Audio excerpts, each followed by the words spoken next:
Contohnya misal kayak kita sering makan nasi nih, nah kan kita nggak tahu kalau kita makan nasi kan sering habis masak langsung nasi panas kita makan. Nah di jurusan teknologi pangan itu akhirnya saya bisa tahu kalau makan nasi panas itu bisa meningkatkan kadar gula di dalam tubuh kita gitu. Jadi dengan kita kuliah di teknologi pangan, kita mengetahui kandungan pangan untuk kita makan sehari-hari gitu. Saya dapat mengetahui bagaimana kandungan di dalam pangan, bagaimana menambahkan kandungan di dalam pangan. Salah satunya, saya selama kuliah berusaha belajar mengenai bagaimana memanfaatkan pangan fungsional agar dapat diterima di masyarakat dengan lebih baik dan meningkatkan kualitas seperti manfaat dan nilai gizi, nilai kandungan di dalam produk pangan tersebut.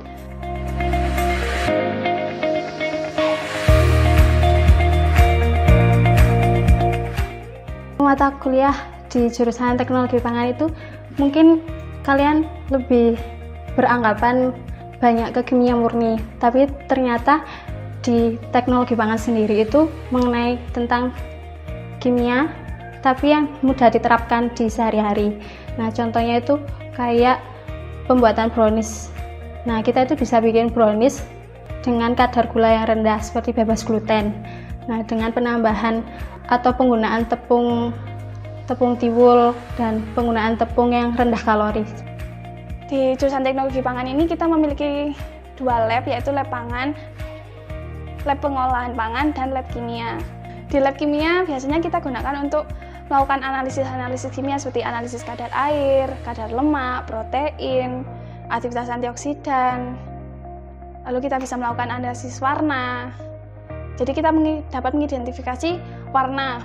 Seperti contohnya, kalau dilihat seperti ini kan brownies warnanya hanya coklat, tapi setelah kita di teknologi pangan, nanti saat analisis kimia kita dapat mengetahui tingkat kecerahan, tingkat warna kemerahan, redness, dan yellowness dari brownies. Jadi misalkan antara brownies dengan 100% tepung terigu dan brownies 100% tepung gaplek, warnanya sekilas memang sama, tapi setelah dianalisis dengan kolorimeter, nanti ternyata warnanya berbeda tingkat kecerahannya. Untuk di lab pengolahan pangan, biasanya kita dapat melakukan uji organoleptik atau analisis tingkat kesukaan dari produk-produk yang kita sudah buat, kemudian teman-teman yang lain kita ajak untuk berkumpul untuk menganalisis nilai kesukaan mereka, mana yang mereka paling sukai dan tidak sukai, untuk masukan atau revisi ke depannya saat membuat produk yang sama.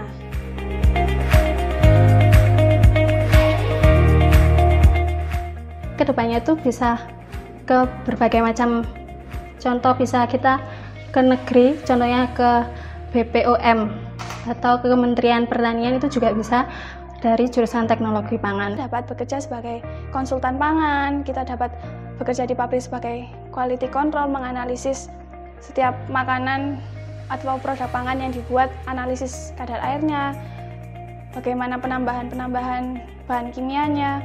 Lalu kita juga dapat sebagai R&D, kita akan membuat formula baru, rasa baru, varian baru di dalam produk tersebut.